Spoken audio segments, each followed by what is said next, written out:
श्रीमद् भगवद गीता में कितने अध्याय और कितने श्लोक हैं? श्रीमद् भगवद गीता में 18 अध्याय और 700 श्लोक हैं। यह महाभारत के भीष्म पर्व में आता है। यह भगवान कृष्ण और उनके मित्र और शिष्य अर्जुन के बीच एक संवाद है। संवाद युद्ध के मैदान में होता है और अर्जुन युद्ध में शामिल होने के बारे में संकोच कर रहा है। कृष्ण उसे युद्ध में शामिल होने के लिए समझाते हैं और उन्हें आत्मा, कर्म, मोक्ष और अन्य आध्यात्मिक विषयों के बारे में सिखाते हैं। श्रीमद् भगवद गीता हिंदू धर्म के सबसे प्रसिद्ध दार्शनिक ग्रंथों में से एक है और कहा जाता है कि यह उपनिषदिक विचारधारा का सार है।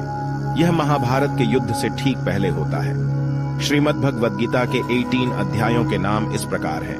प्रथम अध्याय धर्म संजय संवाद, द्वितीय अध्याय सांख्य योग, तृतीय अध्याय कर्मयोग, चतुर्थ अध्याय ज्ञान कर्म संयोग, पंचम अध्याय कर्म संन्यास योग, षष्ठम अध्याय आत्म संयम योग, सप्तम अध्याय ज्ञान विज्ञान योग, अष्टम अध्याय अर्जुन विषाद योग, नवम अध्याय राज विद्या राजगुह योग, दशम अध्याय मोक्ष संन्यास योग, एकादश अध्याय भगवद गीता सार, द्वादश अध्याय दैवासुर संवाद, त्रयोदश अध्याय श्रद्धात्रय विभाग योग, चतुर्दश अध्याय पुरुषोत्तम योग, 15वां अध्याय अपरिग्रह योग, 16वां अध्याय योगक्षेम योग, 17वां अध्याय मोक्ष संयोग, 18वां अध्याय गीता सारा। श्रीमद् भगवद गीता का एक महत्वपूर्ण विषय कर्मयोग है।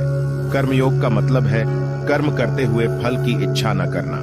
कर्मयोग का अभ्यास करने वाला व्यक्ति कर्म करता है लेकिन फल की इच्छा नहीं करता है।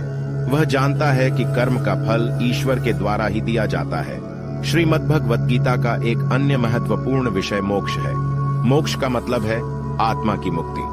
आत्मा का जन्म और मृत्यु नहीं होता है, आत्मा शाश्वत है। मोक्ष प्राप्त करने के लिए व्यक्ति को कर्मयोग का अभ्यास करना चाहिए। श्रीमद् भगवद गीता एक अत्यंत महत्वपूर्ण धार्मिक ग्रंथ है। यह हिंदू धर्म के लोगों के लिए एक मार्गदर्शक है। यह लोगों को जीवन के बारे में ज्ञान प्रदान करता है और उन्हें सही मार्ग पर चलने के लिए प्रेरित करता है।